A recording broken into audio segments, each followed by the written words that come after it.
அந்த 61 தொகுதியில் நாம் தமிழருக்கு எதிராக அல்ல அந்த பக்கம் இருக்கக்கூடிய வேட்பாளர்கள் யாருன்னு பார்த்தா திமுக அதிமுக அல்லாத திமுகவுடைய கூட்டணி கட்சி இல்லை அதிமுகவோட கூட்டணி.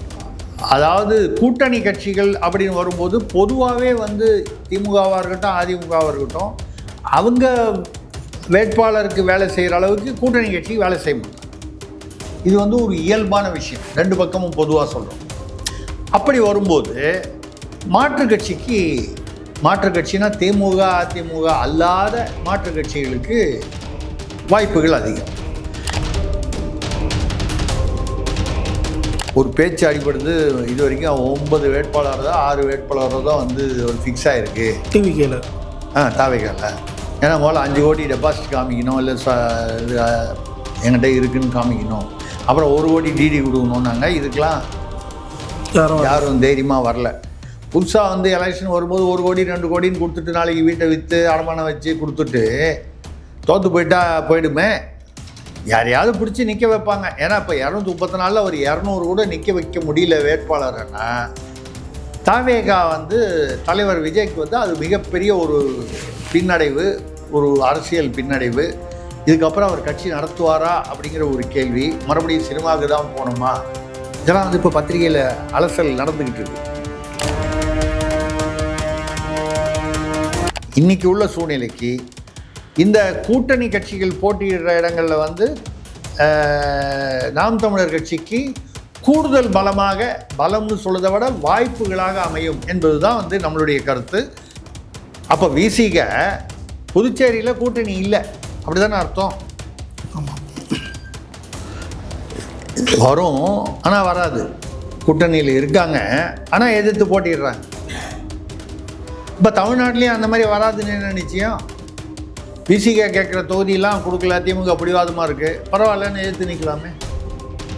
பாண்டிச்சேரியில் பண்ணலாம், இங்கே பண்ணக்கூடாதா? பண்ணணும்னு நான் சொல்லலை. இப்படிப்பட்ட குழப்பமான சூழ்நிலைகள் இங்கெல்லாம் இருக்குது. இதெல்லாம் இல்லைன்றதுனால இது இவருக்கு ஒரு கூடுதல் வாய்ப்பாக இந்த முறை அமையும் சீமான் அவர்களுக்கு, நாம் தமிழர் கட்சிக்கு என்பது எதிர்பார்ப்பு. பிசிக அதிருப்தி, வாழ்வுரிமை வெளியே போயிட்டாரு, தனி அரசு கூட வெளியே போகிறதா சொல்கிறாரு.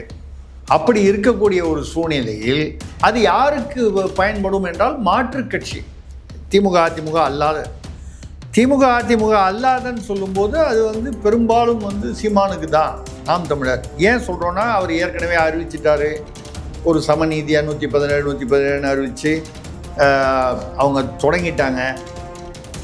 அவருடைய இதை என்ன சொல்கிறது, தேர்தல் அறிக்கையை புத்தகமாகவே போட்டு வெளியிட்டுட்டார். அதில் உள்ளது பல விஷயங்கள் மக்களை ஒரு கவரக்கூடிய, ஒரு மக்களை ஈர்க்கக்கூடிய விஷயங்களாக தெரியுது. அதனால் இப்போதைக்கு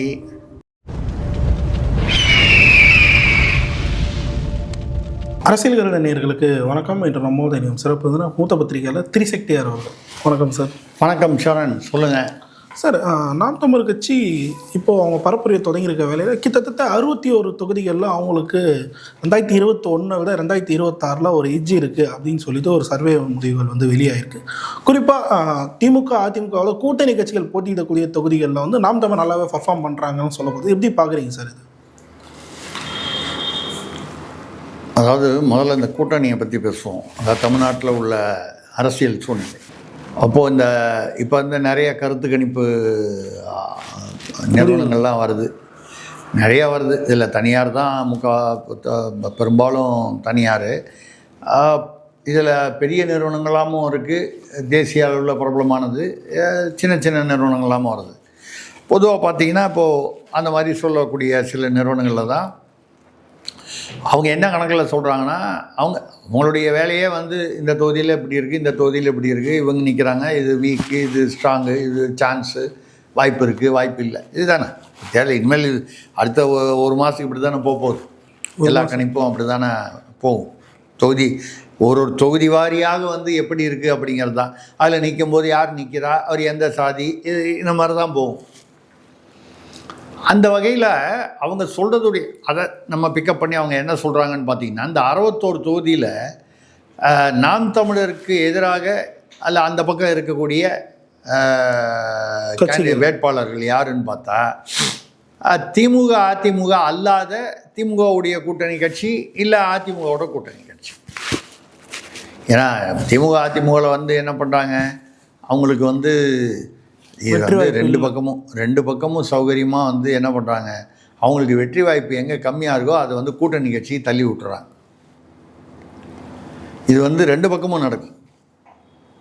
இது வந்து நம்ம வந்து சரியாக தவறான்னு சொல்கிறத விட இப்போ வந்து வந்தால் போதும், எனக்கு 5 தொகுதி வந்தால் போதும், 3 தொகுதி வந்தால் போதும், 6 தொகுதி வந்தால் போதும்னா அதுக்கப்புறம் மறுபடியும் அதில் எந்த தொகுதின்னு வரும்போது அதில் ஒரு சிக்கல். அது இப்போ திமுக கூட்டணியில் இன்னும் காங்கிரஸுக்கு எவ்வளவு தொகுதி, அதான் எந்தெந்த தொகுதிங்கிறது இன்னும் முடிவாகாமல் சிக்கலில் இருக்குது. இன்னைக்கு கூட போய் ராகுல் காந்தியை சந்திச்சிருக்காங்க. காங்கிரஸ் கமிட்டி முக்கிய தலைவர்கள் இன்னைக்கு கூட ராகுல் காந்தியை போய் சந்திச்சிருக்காங்க. அதான் இவங்க கேட்குற தொகுதி அவங்க கொடுக்க மாட்டேன்னாங்க, நாங்கள் தான் நிற்போன்றாங்க. புதுச்சேரியில் பார்த்தீங்கன்னா திமுகவும் காங்கிரஸும் கூட்டணின்னு அனௌன்ஸ் பண்ணிட்டாங்க. ஆனால் இவங்களும் வந்து கடைசி நாள் வரைக்கும் அந்த தொகை பங்கீட்டு சரியாக வராதனால இவங்களும் எல்லா இடத்துலையும் நிறுத்திட்டாங்க, அவங்களும் எல்லா இடத்துலையும் நிறுத்திட்டாங்க. எதிர்த்து நிற்கிறாங்க. அது மாதிரி முதல்ல அதாவது ஏன்னா அவங்களுக்கு 9ஆம் தேதி தேர்தல், இப்போ அதுக்கேற்ற மாதிரி முன்னாலேயே எல்லாம் முடிஞ்சிடும். வேட்பாளர் மனுவும் அப்புறம் வாபஸ் வாங்குறது எல்லாமே. வாபஸ் வாங்குறதே முந்தானத்தை நம்ம முடிஞ்சு போச்சு, 2 நாள் 3 நாள் முடிஞ்சு. அப்போ என்னென்னா ஃபைல் பண்ணி வையே அப்புறம் பார்த்துக்கலாம். அது மாதிரி வரும்போது விசிகாவுக்கு வந்து ஏதோ ஒரு ஊர் பேர், ஏதோ 3 தொகுதி மொத்தம் 3 தொகுதி கொடுத்தாங்க. கொடுக்கல, இவங்கள தனிச்சாக நிற்கிறாங்க. இல்லை, அவங்க வந்து ஏதோ நான் சொல்லுது ஒரு தொகுதியோ என்னமோ கொடுக்குறேன்னு சொன்னதும் அது இஷ்டம் இல்லாமல் இவங்க 3 தொகுதியில் ஃபைல் பண்ணிட்டாங்க. மற்ற தொகுதிகளில் திமுகவுக்கு ஆதரவு.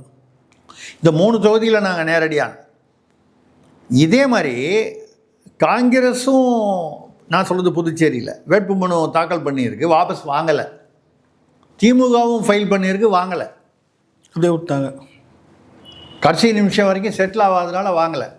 அப்போ என்ன ஆகும், எதிர் திமுக அந்த பக்கம் தேசிய ஜனநாயக கூட்டணி என்ஆர் காங்கிரஸ் தலைமையிலான அங்கே உள்ள புதுச்சேரியில் அது அவங்க வேட்பாளர். காங்கிரஸ் திமுக கூட்டணி, ஆனால் வந்து காங்கிரஸ் வேட்பாளரும் நிற்கிறாரு, திமுக நிற்கிறாரு. இல்லை வந்து திமுகவும் நிற்கிது அல்லது காங்கிரஸ் நிற்கிது, விசிகாவும் நிற்கிது கூட்டணி. அப்போ என்ன ஆகும், வாக்குகள் பிரியும். அப்போ யாருக்கு ஆதரவாக வரும், என்டிஏக்கு. அதாவது என்ஆர் காங்கிரஸ் அந்த தலைமையில் இருக்கக்கூடிய என்டிஏ. இது வந்து ஒரு என்ன சொல்கிறது, அரித்மெட்டிக் அப்படின்னு அந்த கணக்கு ரீதியில் பார்த்தீங்கன்னா இப்படி தான் வரும். மொத்த ஓட்டு எப்படி பெரியதோ அப்படி தானேங்க வெற்றி தோல்வி. இப்போ தமிழ்நாட்டில் பார்த்தீங்கன்னா காங்கிரஸுக்கு என்னென்ன தொகுதின்னு இன்னும் முடிவாகலை. அதுதான் பிரச்சனையாக இருக்குது. ராகுல் காந்தி வரைக்கும் போயிருக்காங்க. இது என்ன எப்படி வரப்போகுதுன்னு தெரில. இங்கேயும் அந்த மாதிரி அதுக்கு பேர் வந்து ஃப்ரெண்ட்லி கண்டெஸ்ட். அதாவது உள்ளுக்குள்ளேயே எழுத்து, நீங்கள் நானும் ஒரே கூட்டணி, ஆனால் உங்களை எடுத்து நான் நிற்கிறதுக்கு பேர் ஃப்ரெண்ட்லி கண்டெஸ்ட். இதுக்கு பேர் ஃப்ரெண்ட்லி கண்டெஸ்ட் இல்லை, துரோக கண்டெஸ்ட்டு. அதை போய் ஃப்ரெண்ட்லின்ற ஒரு நட்பை சொல்லி அந்த நட்புங்கிற வார்த்தையை வந்து அவமானப்படுத்தக்கூடாது. ஐபிஎல் மாதிரி விளையாடிட்டு இருக்காங்க இவங்க.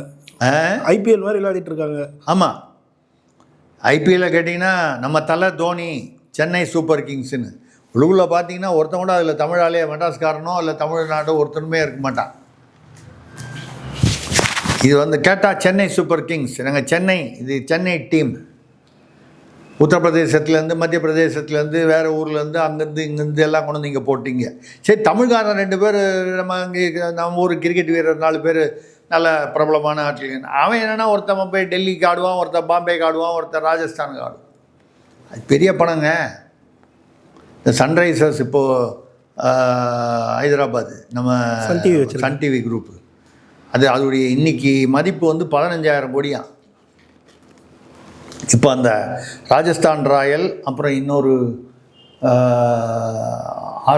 இது பெங்களூர் ஆர்சிபி இது ரெண்டும் வந்து அது விற்றுட்டாங்க. அது வந்து இப்போ டைம்ஸ் ஆஃப் இந்தியா அப்புறம் சில பேர்லாம் சேர்ந்து இது ஒன்று வாங்கிடுவாங்க. $1.8 பில்லியன், $1.6 பில்லியன் கிட்டத்தட்ட பார்த்தீங்கன்னா ஒரு 18,000 கோடி 15,000 கோடி. எது கிரிக்கெட் டீமு இவன் சன்ரைசர்ஸு. அதில் தான் ஒரு இது கூட வந்துச்சு விமர்சனம். பாகிஸ்தான் பிளேயர் அபார் அகமதுன்னு ஒருத்தர் வந்து இந்த அம்மா காவியா மாறன், அவங்க கலாநிதி மாறன் சாருடைய மகள், அவங்க தான் இப்போது பார்த்துக்கிறாங்க. அவங்க அங்கே ஒரு இங்கிலாந்தில் போய் ஒரு 1000 கோடி 1050 கோடி கொடுத்து ஒரு டீமை வாங்கி அந்த டீமில் வந்து பாகிஸ்தானை சேர்ந்த ஒருத்தர் போட்டு அது கவாஸ்கர், கபில் தேவ்லாம் விமர்சனம் பண்ணியிருக்காங்க. பாகிஸ்தானுக்கு கொடுக்குற ஒரு ரூபாயும் வந்து இந்தியாவுக்கு எதிராக, இந்தியருக்கு எதிராக போகும். சவுத் ஆப்பிரிக்காவில் இல்லை சவுத் ஆப்பிரிக்காவில் நடக்கிற அது எங்கே வேணால் நடந்துட்டு போட்டோம். அந்த டீமை வாங்கினது யார்? சன் டிவி குழுமம். அதுக்கு பேரே சன்ரைசர்ஸ் லீட்ஸ் அப்படின்னு அங்கே வச்சுருக்காங்க. சன்ரைசர்ஸ் ஹைதராபாத்னு வர்ற மாதிரி லீட்ஸுன்றது இங்கிலாந்தில் உள்ள ஒரு பகுதி. நம்ம ஊரில் சென்னை, மும்பைன்னு சொல்கிற மாதிரி லீட்ஸு ஒரு ஒரு மாநிலம்னு வச்சுங்க, நகரம் இல்லை மாநிலம். என்னென்னா இவங்களுக்காக இந்த தேசமாவது பக்தியாகுது. திமுக திராவிடம்னா காசு, பணம், துட்டு, மணி, இதுதான் கணக்கு. இதை தவிர தேசம், தமிழ்நாடு, நம்ம இனம், நம்ம மொழி, எதாக இருந்தாலும் வந்து என் பேரனுக்கு ஏன் வந்து உங்கள் பேரன் தயாநிதிக்கு வந்து சீட்டு கொடுத்தீங்கன்னு ஐயா கருணாநிதிகிட்ட கேட்டபோது அப்போது அந்த காலத்தில் என்ன சொன்னார்? அவர் ரொம்ப நல்லா ஹிந்தி பேசுவார், ஹிந்தி படிச்சிருக்கார் அவர், அதனால் அவர் கொடுத்தேன். இவங்க குடும்பம் மட்டும் எல்லோரும் ஹிந்தி படிக்கணும். இது தமிழ்நாட்டில் அரசு பள்ளியில் படிக்கிறவன் அவனும் ஹிந்தி படிச்சிடக்கூடாது. ஏன்னா தப்பி தவறி இவன் எம்பி லெவலுக்கு போயிட்டான்னா, பெரிய லெவலுக்கு, எம்பி லெவலுக்கு வேணாம், பெரிய லெவல்லே போகக்கூடாது. இவன் இங்கேயே வந்து கூலிக்காரனாகவே இருந்து, அதுவும் இப்போ டாஸ்மாக் வந்தவொடனே மட்டை அடித்து விடணும். தான் இவங்களுடைய திராவிட கொள்கை. இப்போ நீங்கள் சொல்கிற அந்த 61 தொகுதியில் என்னென்னா, அதாவது கூட்டணி கட்சிகள் அப்படின்னு வரும்போது பொதுவாகவே வந்து திமுகவாக இருக்கட்டும், அதிமுகவாக இருக்கட்டும், அவங்க வேட்பாளருக்கு வேலை செய்கிற அளவுக்கு கூட்டணி கட்சி வேலை செய்ய மாட்டாங்க. இது வந்து ஒரு இயல்பான விஷயம். ரெண்டு பக்கமும் பொதுவாக சொல்கிறோம். கூட்டணி கட்சி தானே இருக்கட்டும், ஜெயிச்சா ஜெயிக்கலாம், ஜெயிச்சா சந்தோஷம், ஜெயிக்கலைன்னா நமக்கு என்ன அப்படின்னு போயிடுவான். அதாவது அப்படியான வாய்ப்புகள் உண்டு. அப்படி வரும்போது மாற்றுக் கட்சினா திமுக அதிமுக அல்லாத மாற்றுக் கட்சிகளுக்கு வாய்ப்புகள் அதிகம். இதில் நாம் தமிழரை வந்து ஏன் வந்து குறிப்பிட்டு சொல்கிறாங்கன்னா, எல்லாருக்கும் முன்னால் 234 தொகுதிக்கும் வேட்பாளர் அனௌன்ஸ் பண்ணி அவர் பரப்புரை அவங்கவுங்க ஆரம்பிச்சிட்டாங்க. அவர் விஜய் சார் இப்போ தான் தாவேகால ஆரம்பிக்க போகிறாரு. நாளான்னைக்குன்னு நினைக்கிறேன், நாளைக்கா வேட்பாளர் அறிமுகம். வழக்கம் போல் ஒரு 5 ஸ்டார் ஹோட்டல் மாமல்லபுரத்தில், இஃப்தார் விருந்தா 5 ஸ்டார் ஹோட்டல் மாமல்லபுரத்தில், எல்லாமே 5 ஸ்டார். அவர் லெவலே 5 ஸ்டார். அவர் வந்து மக்களோட மக்களாக இருக்கணும்னே நினைக்கல, அவர் 5 ஸ்டார்லேயே இருக்கணுன்றாரு. ஒரு 5 ஸ்டார் முதல்வராக, அப்படியே 5 ஸ்டார்லேருந்தே முதல்வராக வந்துடணும்னு நினைக்கிறாரு. அடிமட்டத்தில் இருக்கிற மக்கள் பற்றி அவருக்கு ஒன்றும் நினப்பு இருக்கான்னு நமக்கு தெரியல. ஏன்னா உங்களுடைய வேட்பாளர் ஒரு மாநாடு போலீஸில் அனுமதி கொடுக்கும், அதை எப்படி கொடுக்க மாட்டாங்க? இவ்வளோ நாள் கொடுக்கலன்னா திமுக கொடுக்கலன்னு சொல்லலாம். அதாவது அதில் ஒரு நியாயம் இருந்தது, லாஜிக் இருந்தது. இப்போ அனுமதி பெற வேண்டிய இடம் வந்து தேர்தல் ஆணையம். தேர்தல் ஆணையம் வந்து விஜய்க்கு முடியாது, அவங்களுக்கு கொடுக்குறேன் இவங்களுக்கு கொடுக்குறேன்னு அப்படிலாம் வந்து பாரபட்சமாக நடக்கிறதுக்கு வாய்ப்பு இல்லை. ஏன்னா அவங்க பாரபட்சமாக நடந்தால் யாராக இருந்தாலும் உடனே கோர்ட்டுக்கு போயிடுவாங்க. ஒரு பக்கம் தேர்தல் ஆணையம் பாரபட்சம் இல்லாமல் இருக்கலாம்னு எதிர்பார்க்கலாம் ஓரளவுக்கு. ஏன் ஓரளவுக்குன்னு சொல்கிறோன்னா, அடிமட்டத்தில் பண விநியோகம்லாம் நடக்கிறது வந்து தேர்தல் ஆணையம் வந்து இப்போ ஏதோ ஒரு ஊரில் டிஎன் இது சங்கரம் வந்தால சங்கரம் கோயில் அங்கே எங்கேயோ பார்க்கும்போது ஒரு பிடிஓ அந்த அம்மா எம்எல்ஏ காரை வந்து செக் பண்ணாமல் நிறுத்திட்டு அவர் ஏதோ ஸ்லிப்பு காமிச்சார், அதை பார்த்துட்டு அதில் என்ன இன்ஷியல் பண்ணிவிட்டு அமுச்சு விட்டாங்க. செக் பண்ணவே இல்லை. பத்திரிகை நிருபர்லாம் கேட்டிருக்காங்க, ஏன் செக் பண்ணலன்னு. நான் கேட்டுட்டு சொல்கிறேன், அந்த போலீஸ்காரங்க தான் செக் பண்ணணும், அவங்க தான் விட்டாங்க, அவங்க பண்ணாங்களா இல்லையான்னு நான் பார்க்கல. நான் அந்த அவர்கிட்ட பேசிக்கிட்டு வாங்கிறதுக்குள்ளே பின்னால் போய் அவங்க பண்ணியிருப்பாங்கன்னு நினச்சேன். ஏன் இங்கேருந்து போய் அந்த காரில் போய் பின்னால் பண்ணாங்களா இல்லையான்னு கண்ணு தெரியாதா? பண்ணலைன்னா ஏன் பண்ணலன்னு கேட்குறது தானே இவங்க அதிகாரி. அந்த போலீஸ் கான்ஸ்டபிளோ ஒரு ஏட்டோ வந்திருக்காங்க, அவங்களுக்கு அதிகாரமாக பிடிஓ. இவங்க பிடிஓனா பிளாக் டெவலப்மெண்ட் ஆஃபீஸர், வட்டார வளர்ச்சி அலுவலர். நான் கேட்டு சொல்கிறேன், யார்கிட்ட கேட்டு சொல்லணும்? மேலே இடத்துல திமுகலாம் கேட்டு சொல்லணும். ஏங்க மாட்டிக்கிட்டாங்க, இப்போ என்னங்க பண்ணுறது? இது ஒரு பக்கம் கீழ் லெவலில் நடந்துக்கிட்டு இருக்குது. பட் இருந்தாலும் தேர்தல் ஆணைய அனுமதியெல்லாம் வந்து ஓரளவுக்கு பாரபட்சம் இல்லாமல் இருக்கும். அப்போ எங்கேயாவது ஒரு இடத்துல நடத்த வேண்டியது தானே. அது என்ன எதுக்கெடுத்தாலும் 5 ஸ்டார் ஹோட்டலு. சரி, அது அவருடைய ஸ்டைலு, அவர் வசதி. இப்போ கூட அவர் வந்து இங்கே எல்லோரும் வந்து அடிச்சுக்கிறாங்க, நேர்காணல் என்னாச்சு அது என்னாச்சுன்னு. ஒரு பேச்சு அடிபடுது. இது வரைக்கும் 9 வேட்பாளர் தான் 6 வேட்பாளரோ தான் வந்து ஒரு ஃபிக்ஸ் ஆகிருக்கு டிவிகேல. தாவேக்கால. சீமான் தான் 234 ஊருக்கு முன்னாலேயே தேர்தல் அறிவிப்புகள்லாம் முன்னாலேயே அவர் அறிவிச்சிட்டார். இவருக்கு இவ்வளோ தான் இருக்குது. ஏன்னா முதல்ல 5 கோடி டெபாசிட் காமிக்கணும், இல்லை என்கிட்ட இருக்குதுன்னு காமிக்கணும். அப்புறம் 1 கோடி டிடி கொடுக்கணுன்னாங்க. இதுக்கெலாம் யாரும் தைரியமாக வரல. புதுசாக வந்து எலெக்ஷன் வரும்போது 1 கோடி 2 கோடின்னு கொடுத்துட்டு நாளைக்கு வீட்டை விற்று அடமானம் வச்சு கொடுத்துட்டு தோற்று போயிட்டா போயிடுமே. திமுகலாம் வந்து ஒரு அனுபவ ரீதியில் வந்து போட்டால் ஜெயிக்கிறதுக்கு வாய்ப்பு இருக்குது. அது ஒரு கணக்கு வரும். அது ரைட்டாக தப்பாக நம்ம சொல்லலை. அங்கே அனுபவ ரீதியாக வந்து அவன் ஒரு கணக்கு போடுவான். இங்கே வந்து சொல்ல முடியாது. அப்போ வந்து இவருக்கு வந்து 234 தொகுதியில் 9 பேர் தான் தான் கிடச்சிருக்காங்க. மிச்ச வேட்பாளரே கிடைக்கலன்னு நான் சொல்லுது பத்திரிகை செய்திகள் வருது. அப்போ ஒரு 234 எவ்வளோ பேரை வந்து இப்போ அறிவிக்க போகிறாரு. தாவேகா அலுவலகம் எங்கே இருக்குது? பனையூரில். பத்திரமா போங்க சார். நீங்கள் ஏதோ ஊருக்கு போகிறேன்னு சொல்லிட்டு பனையூர் வழியாக போனீங்கன்னா ஒரே அமுக்கி உங்களை எங்கேயாவது ஒரு இடத்துல நிற்க வச்சுருவாங்க. இவர் தான் வேட்பாளர்னு. நானால் தான் இந்த பக்கம் ஈசிஆர் பக்கமே போகிறதில்ல. அது முன்னாடியே திருப்பிடுறீங்க. ஆமாம், முன்னாலேயே கட் பண்ணி வேற எங்கேயா போயிடுவேன். சடார்னு வந்து வாசலில் நிற்கிறாரு, பார்த்தா வந்து பிரபலமாக தெரியுறான்னு டன்னு இவர் தான் வேட்பாளர்னு அறிவிப்பேன். அப்புறம் இல்லைன்னு சொல்லி நம்ம வந்து யூடியூப்ல வருது, வியூஸ்லாம் போகுது. போட்டு திருசக்தியார் அவர் வந்து தாவேக்காவில் இணைந்தார் அப்படின்னு சொல்லி அது 10 பேர் நியூஸ் போகிறதுக்கு ரெடியாக இருப்பான். இல்லை, எந்த அளவுக்கு சொல்கிறேன்னா வேட்பாளர்களே கிடைக்காமல் இதில் வந்து 60 பேர் உண்மை வேட்பாளர்கள் வந்து முதல்ல வரேன்னு சொன்னானா என்கிட்ட ஒரு நேர்காணலாம் பண்ணியிருந்தாங்க. அதை சொல்கிறீங்கன்னா அந்த நேர்காணலை வச்சு அப்புறம் வந்து அவன்கிட்ட 1 கோடி டிடி கொடு அது இப்படின்னு சொன்னோன்னா அதில் 40 பேர் வந்து எஸ்கேப்பு. இந்த 20 பேரில் இதெல்லாம் வந்து பத்திரிகையில் வர தகவல்கள். எவ்வளோ தூரம் அதோடைய உறுதித்தன்மை நமக்கு தெரியாது.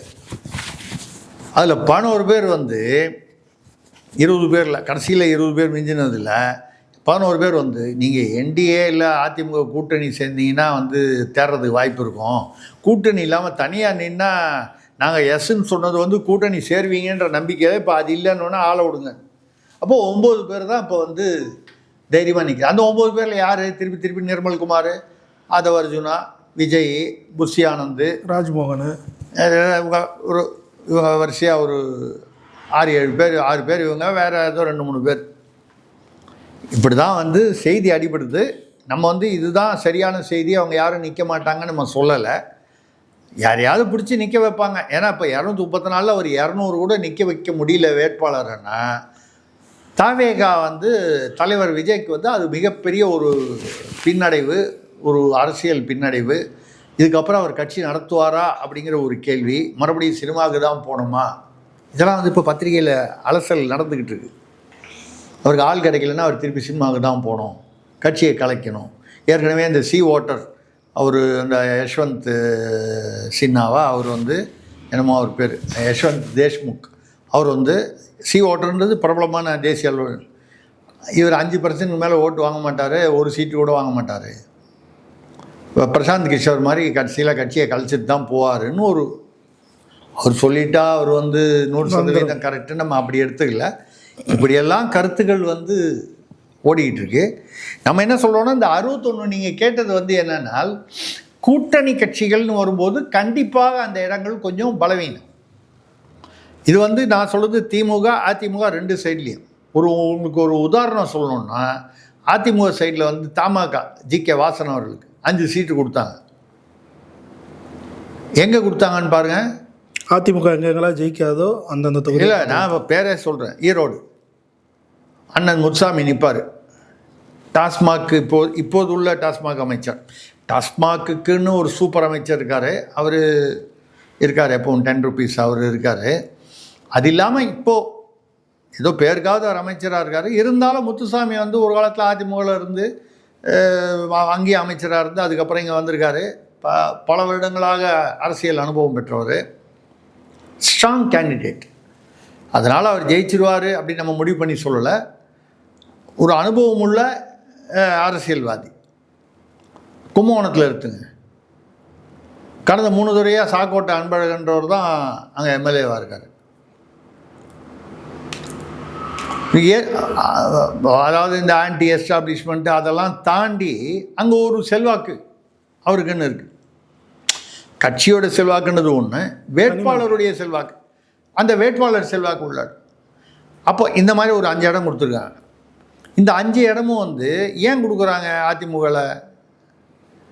இவங்க ஜெயிக்கிறது நின்னா கேண்டிடேட் அங்கே டிஎம்கே சைட்லேருந்து டஃப்பாக இருக்கும், நம்ம ஜெயிக்கிற இடத்த விட்டு கொடுக்கக்கூடாது, நம்ம வச்சுக்கணும். இதே பிரச்சனை திமுகலையும் இருக்குது. திமுகவில் விசிகாக்கு கொடுக்குற இடம் பூரா வந்து வீக்கான இடமா கொடுக்குறாங்கன்றது தான். அவர் அண்ணன் திருமா பேசுகிறது வந்து பார்த்திங்கன்னா நமக்கு வந்து நம்ம குழப்பமாக இருக்குமா, நம்ம ஏதாவது போதையில் இருக்குமா, நமக்கே ஒரு சந்தேகம். நம்ம யாரையும் ஒன்றும் தப்பாக சொல்லலை. நம்ம சொல்கிறது போதைன்னா குழப்ப போதை. நேற்று என்ன சொல்கிறாரு, கமலஹாசன் வந்து அவர் வந்து 2 சீட்டு 3 சீட்டு கேட்டார், 2 கொடுக்குறதா இருந்தாங்க. ஆனால் உதயசூரியனில் நிற்கணும்னு முடியாதுன்றார். ஆனால் வந்து வித்தியாசமாக வந்து நேராக போய் நாங்கள் நிற்கவில்லை, ஆனால் வந்து ஆதரவு தெரிவிக்கிறோம். இவர் ஆதரவை வச்சுக்கிட்டு என்ன பண்ணுறதுன்னு எனக்கு தெரியல.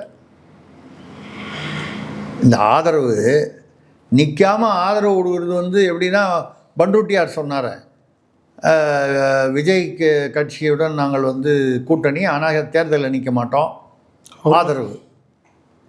பண்ருட்டியார் இப்போ தான் 1 மாதம் முன்னால் தான் கட்சி ஆரம்பித்தார். அதில் எத்தனை பேர் சேர்ந்தாங்க? இந்த ஆதரவு என்ன, அதை வச்சுக்கிட்டு என்ன செய்கிறது தெரியாது.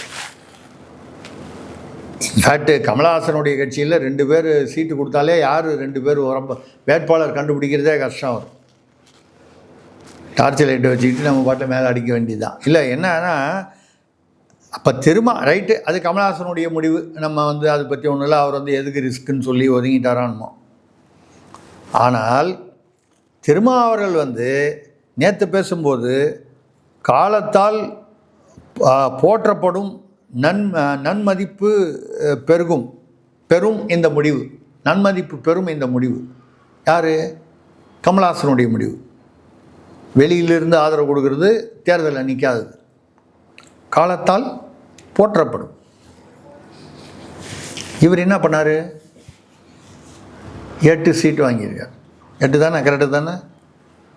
அந்த அம்மாவுக்கு, தேமுதிகவுக்கு 0.5% கீழே வாங்கின அந்த அம்மாவுக்கு 10 சீட்டு, 0.99, அதாவது கிட்டத்தட்ட 1% ஓட்டு வாங்கின விசிகாவுக்கு 8 சீட்டு. விசிக தொடர்ந்து அநேகமாக ரொம்ப வருஷமாக வந்து திமுகவோட இருக்குது. நடுவில் வந்து மக்கள் நல கூட்டணின்னு மாறிச்சு, ஒரு தடவை அதிமுக போச்சு, அதெல்லாம் ரைட்டு. அதை தாண்டி பெரும்பாலும் கடந்த ஒரு 25 வருஷத்தில் பார்த்தீங்கன்னா மெஜாரிட்டி பீரியட் வந்து திமுக கூட இருந்தது. அதுபோல் மொத்தம் மக்கள் நல கூட்டணி அதிமுகன்னு போனது கன்வெர்ட் ஆகலாம் அவங்களுக்கு. இல்லை ரைட்டு, அதான் அப்படின்னு தான் பெரும்பாலும் இருந்திருக்காங்க. அது மட்டும் இல்லாமல் திமுக பீரியடில் வந்து எப்போ திமுக ஆட்சியிலலாம் வந்து பட்டியலினத்துக்கு எதிராக வேங்கை வயலில் ஆரம்பித்து ஆகாஷ் இப்போ வந்தது, இன்னும் பல விஷயங்களில் பட்டியலினத்துக்கு ஆணவ கொலைகள்லாம் நடக்கும்பொழுது திமுகவுக்கு முட்டு கொடுத்துருக்காரு. தன்னுடைய இனத்தை சார்ந்த பட்டியல் சமூகத்துக்கு கூட வந்து பெருசாக சப்போர்ட் பண்ணாமல், அவங்கள கேள்வி கேட்காம, சும்மா அப்படி லைட்டாக வந்து ஒரு கண்டன அறிவிக்கை தெரிவிப்பார், இல்லை ஏதோ ஒரு சும்மா ஒரு பேட்டி கொடுத்துட்டு, அதாவது அந்த சப்போர்ட் வந்து கொடுத்துட்ருக்கார். தன்னுடைய சமூகம் பாதிக்கப்பட்ட இடங்களில் கூட திமுகவுடைய அந்த உறவு விட்டு போயிடக்கூடாதுன்னு.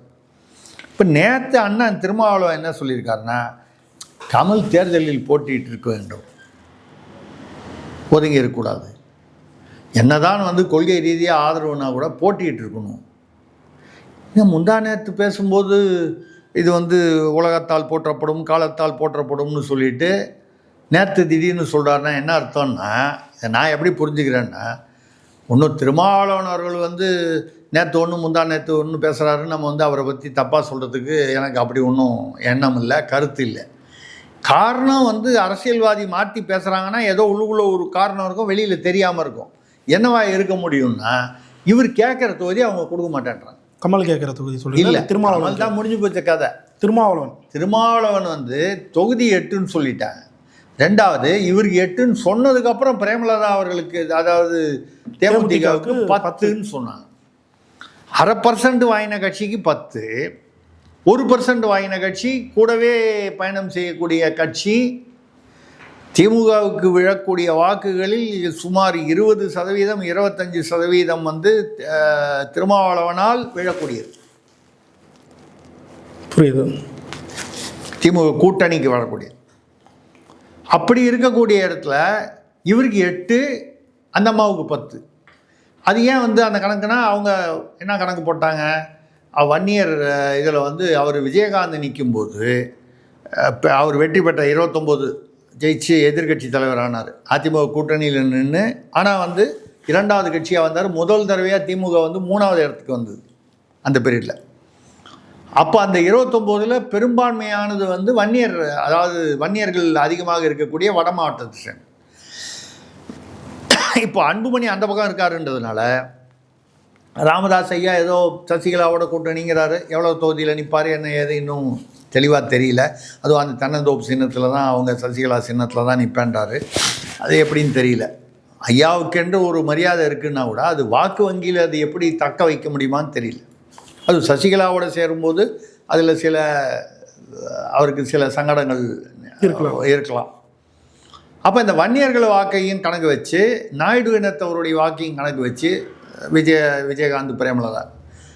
ஆனால் என்ன ஒரு வித்தியாசம்னால், அன்றைக்கி விஜயகாந்த் இருந்தபோது இருந்த விஷயம் வேறு, இன்றைக்கி அவர் இல்லாத போது ரைட்டு கொடுத்துட்டாங்க. ஒரு ராஜ்யசபா சீட் வேறு விசிகாவை கேட்டதுக்கு பிற்காலத்தில் வருங்காலத்தில் நாங்கள் வந்து கன்சிடர் பண்ணுறோன்னு அது வழக்கமாக சொல்லுது. இன்றைக்கி இல்லைன்னா நாளைக்கு ஆனால் பார்க்கலாம் அப்படின்னு சொல்லியா, அந்த மாதிரி தான். இப்போ என்னென்னா, இதை எதுக்காக ஒப்பிடுறோன்னா, இந்த கூட்டணி கட்சிகளுக்கு வந்து திமுக அணியிலையும் சரி அதிமுக அணியிலையும் சரி நிறைய அதிருப்திகள் இருக்குது. குறிப்பாக திமுக கூட்டணியில் நிறைய, ஏன்னா காங்கிரஸ் அதிருப்தி, விசிக அதிருப்தி, வாழ்வு உரிமை வெளியே போயிட்டார், தனியரசு கூட வெளியே போகிறதா சொல்கிறாரு. இப்படி வந்து நிறையா இந்த வெளியில் போனவங்க அதுக்கப்புறம் வந்து பார்த்திங்கன்னா இருந்துக்கிட்டே வந்து சிக்கலை வந்து சந்திக்கிறவங்க அப்படின்னா திமுக கூட்டணியில் அதிகமாக இருக்குது. அதிமுக கூட்டணியிலையும் இருக்குது, இல்லைன்னு சொல்லலை, இங்கே கொஞ்சம் அதிகமாக இருக்குது. அப்படி இருக்கக்கூடிய ஒரு சூழ்நிலையில் அது யாருக்கு பயன்படும் என்றால் மாற்றுக் கட்சி, திமுக அதிமுக அல்லாத. திமுக அதிமுக அல்லாதன்னு சொல்லும்போது அது வந்து பெரும்பாலும் வந்து சீமானுக்கு தான், நாம் தமிழர். ஏன் சொல்கிறோன்னா, அவர் ஏற்கனவே அறிவிச்சிட்டாரு ஒரு சமநீதியாக 117 117 அறிவித்து அவங்க தொடங்கிட்டாங்க. அவருடைய இதை என்ன சொல்கிறது, தேர்தல் அறிக்கையை வந்து புத்தகமாகவே போட்டு வெளியிட்டுட்டார். அதில் உள்ளது பல விஷயங்கள் வந்து மக்களை ஒரு கவரக்கூடிய, ஒரு மக்களை ஈர்க்கக்கூடிய விஷயங்களாக தெரியுது. இந்த மாதிரி இருக்குது. ஏன் வந்து நம்ம தாவேகாவை இன்னும் வந்து அதை மாற்றுக்கான ஒரு கட்சியாக வந்து இந்த இடத்துல அது ஒப்பிடலைன்னா, இன்னும் அவரது தேர்தலில் வேட்பாளர்களே அறிவிக்கலை. 234 பேர் அறிவிப்பாரா, 200 தான் அறிவிப்பாரா, இல்லை அதோட கம்மியாகுமா, யாரை அறிவிக்க போகிறாரு? தாவேகாவுடைய அரசியல் கொள்கைன்னு ஏதாவது இது வரைக்கும் போட்டிருக்காரா? எனக்கு தெரிஞ்சு இல்லைன்னு வரல, இது வரைக்கும் வரல. கேட்டால் பிறப்புக்கும் எல்லா உயிருக்கும்ன்றாங்க, அதான் புரியல. ஆமாம், அது திருவள்ளுவர் சொன்னது, அது இவங்க கொள்கை இல்லை. நீங்கள் கொஞ்சம் விட்டால் வந்து திருவள்ளுவருக்கு தாவேகாவில் வந்து ஒரு துண்டை மாட்டிடுவீங்க போல இருக்க. அதனால் வந்து அது பிறப்போக்கம் எல்லாம் உயிருக்குன்னு வந்து ஒரு தாவேகாவுக்கு மட்டுமா சொன்னார்? எல்லாருக்கும் தான் சொன்னார், உங்களுக்கு எனக்கும் சேர்த்து தான் சொன்னார். அந்த வகையில் அவங்க இன்னும் அந்த கொள்கை இதையும் வெளியில்ல. வேட்பாளர்கள் எத்தனை பேர் எங்கே நிற்பாங்க என்னன்றதுன்னு தெரியல. இதுக்கப்புறம் ஆமாம், விஜயே பெரம்பூர்னு ஆதவர்ஜுனா சொன்னாரே தவிர அதிகாரபூர்வமான அறிவிப்பு வரல. இப்போது திவ்யா சத்யராஜ் அவர்கள் வந்து எதிர்த்து திமுகலேருந்து நிற்க வைக்கிறாங்கன்னு சொன்னாங்க. ஆனால் அவங்க வந்து வேலைச்சேரி வேறு எங்கேயோ வந்து பெரம்பூரில் கொடுக்கல, வேட்பு மனு விருப்ப மனு வந்து கொடுத்துருக்கிறது வேறு இடத்துல கொடுத்துருக்காங்க. இப்படி பல விஷயங்கள் இருக்குது. இதில் வந்து இவர் எங்கே நிற்க போகிறாருன்னு தெரியல. வட சென்னையில் நிற்பார்னா, வட சென்னையில் நீங்கள் பார்த்தீங்கன்னா திமுக சைடில் வந்து ஸ்ட்ராங்காக வந்து சேகர் பாபு, அவர் மீது உள்ள விமர்சனங்களெல்லாம் தாண்டி அரசியல் ரீதியான ஒரு ஒரு ஒரு ஒரு என்ன சொல்கிறது, ஒரு ஒரு வலுவான ஒரு சக்தி. அதிமுகவில் இருக்கும்போதும் சரி, திமுகவில் இருக்கும்போதும் சரி. அதிமுகவில் இருந்தால் என்ன, திமுகவில் இருந்தால் என்ன, சக்தி சேகர் பாபுக்குன்னு இருந்த ஒரு இருக்கிற சக்தி அங்கேருந்து இங்கே ஷிஃப்ட் ஆகி வந்துருச்சு. சக்தி வீட்டை காலி பண்ணிவிட்டு இங்கே வந்துருச்சு, அவ்வளோதானே. மொத்தம் சேகர் பாபு, மாசுவும் ஓரளவுக்கு சென்னையில் வந்து மா சுப்பிரமணியம் அவர்களும் இருக்காங்க. இல்லை இதெல்லாம் வந்து கேண்டிடேட் ஸ்ட்ராங்கு. அந்த பக்கம் பார்த்தீங்கன்னா வட சென்னையில் ஜெயக்குமார் அவர் ராயபுரத்தில் நிற்கிறாருன்றாங்க. வட சென்னை முழுவதும் ஓரளவுக்கு ஜெயக்குமாருக்கும் ஒரு கிரிப் இருக்குது. இதில் யார் வந்து அதிகம் கம்மின்றது மக்கள் தீர்மானம். எது சொன்னால் இப்போ விஜயை கொண்டு வந்து இந்த மாற்றத்து வந்து இவருக்கு லாபம் அப்படின்னு சொல்ல நம்மளால் ஏன் முடியலன்னா, இன்னும் கொள்கை அறிவிப்பும் வரல, வருமானு தெரியல, மொத்த வேட்பாளர்கள் 234 இல்லைன்னு தெரில, இந்த அறிமுகத்துலேயும் வந்து ஒரே இடத்துல அறிமுகம் இருக்குமான்னு தெரில. இப்போ சொல்கிறாங்க நாளைக்கு வந்து ஒரே இடத்துல அறிமுகம்னு, அப்புறம் வேறு செய்தி வருது 4-5 இடத்துல பிரித்து அறிமுகப்படுத்துகிறாங்கன்னு. இன்னும் அது தெளிவாகவில்லை. அதனால் இப்போதைக்கு இன்றைக்கி உள்ள சூழ்நிலைக்கு இந்த கூட்டணி கட்சிகள் போட்டியிடுற இடங்களில் வந்து நாம் தமிழர் கட்சிக்கு கூடுதல் பலம்னு சொல்றதை விட வாய்ப்புகளாக அமையும் என்பது தான் வந்து நம்மளுடைய கருத்து. நாளுக்கு நாள் தினம் மாறுது. நேற்று வரைக்கும் இருந்த தனி அரசு இன்றைக்கி காலையில் போகிறேன்றாரு. ஒரு வாரம் முன்னால் வரைக்கும் வாழ்வு உரிமை பேசிகிட்டு இருந்தார், அப்புறம் தனியாக வெளியில் போயிட்டேன்ட்டார். அவர் நான் போட்டி இல்லை, என் கட்சி போட்டிட்டும், நான் போய் பிரச்சாரம் மட்டும் பண்ணேன். இப்படி தினம் மாறுது. இப்போ காங்கிரஸ் வந்து தொகுதி அவங்க எதிர்பார்க்குற தொகுதியை கொடுக்கலன்னு வைங்க, ஏதாவது சிக்கல் வருமானா வரலாம். புதுச்சேரியில் வந்துச்சு இல்லை, வாபஸ் பெற டைம் முடிஞ்சதுக்கப்புறம் கூட வந்து திமுகவும் காங்கிரஸும் 2 பேருடைய வேட்புமனும் உள்ளுக்குள்ளே இருக்குல்ல. விசிகாவுடையும் 3 இடத்துல அவங்க வந்து போட்டிடுறாங்கல்ல. அப்போ விசிக புதுச்சேரியில் கூட்டணி இல்லை, அப்படி தானே அர்த்தம்? ஆமாம், வரும் ஆனால் வராது. கூட்டணியில் இருக்காங்க ஆனால் எதிர்த்து போட்டிடுறாங்க. இப்போ தமிழ்நாட்டிலையும் அந்த மாதிரி வராதுன்னு என்ன நிச்சயம்? விசிகா கேட்குற தொகுதியெல்லாம் கொடுக்கல, திமுக பிடிவாதமாக இருக்குது, பரவாயில்லன்னு எதிர்த்து நிற்கலாமே. பாண்டிச்சேரியில் பண்ணலாம், இங்கே பண்ணக்கூடாதா? பண்ணணும்னு நான் சொல்லலை. இப்படிப்பட்ட குழப்பமான சூழ்நிலைகள் இங்கெல்லாம் இருக்குது. இதெல்லாம் இல்லைன்றதுனால இது வந்து இவருக்கு ஒரு கூடுதல் வாய்ப்பாக இந்த முறை அமையும் சீமான் அவர்களுக்கு, நாம் தமிழர் கட்சிக்கு என்பது எதிர்பார்ப்பு. நடக்கட்டும், பார்ப்போம். பல்லர்களை தெளிவாக நேரத்திற்கு நன்றி, வணக்கம்.